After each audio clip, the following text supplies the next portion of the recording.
تعرضت الكثير من المعابد للغرق عند إنشاء السد العالي، والذي نتج عنه نشوء أكبر بحيرة صناعية في العالم.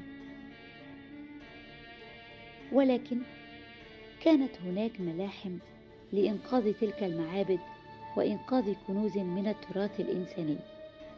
ومن أهم المعابد التي نقلت كان معبد فيلة، فلنتعرف على ملحمة نقله وإنقاذه.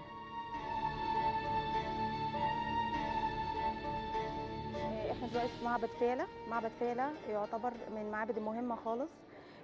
المعبد ديت بطلمي روماني.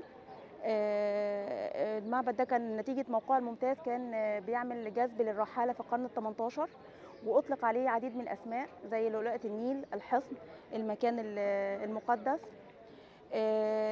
المعبد ده تعرض للغمر سنة 1902 أثناء بناء خزان أسوان معظم شهور السنة.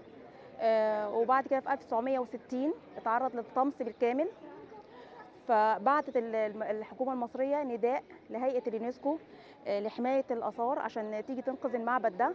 فعلا جت شركة إيطالية جت إلى مصر عشان تنقذ المعبد. أنقذته في حوالي 8 سنين من 1972 ل 1980.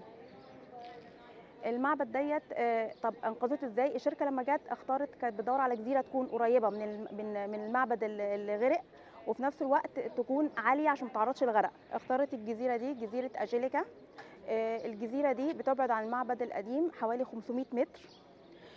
اول حاجه عشان ينقلوا المعبد جابوا خوازيق من الحديد، حوالي 3000 خازوق حديدي وسواتر حديديه، لفوها دائريا حوالين المعبد لمسافه 12 متر. وجابوا انابيب كبيره جدا فيها خليط من الميه والرمله، والرمله نزلت لحد ما نزلت تحت عند الالواح الحديديه، عملت لها زي دعم. وابتدوا بعد كده يعملوا سحب للميه. حط الخوازيق ده اخذ حوالي منهم سنتين. بعد كده ابتدوا يقطعوا المعبد لبلوكات، وكل بلوك حطوا فيه مسمار طويل طوله من متر، متر ونص بلاتيني، ورقموه بالتسلسل. بعد كده نقلوا البلوكات دي للشلال، عملوا فيها اعمال الترميم. بعد كده ثم اتنقلت للمعبد ديت بنفس الترتيب وبنفس الشكل. الموضوع ده اخذ زي ما قلت لحضراتكم 8 سنين من 1972 ل 1980، وعملوا احتفال كبير وسلموا المعبد لهيئه الاثار.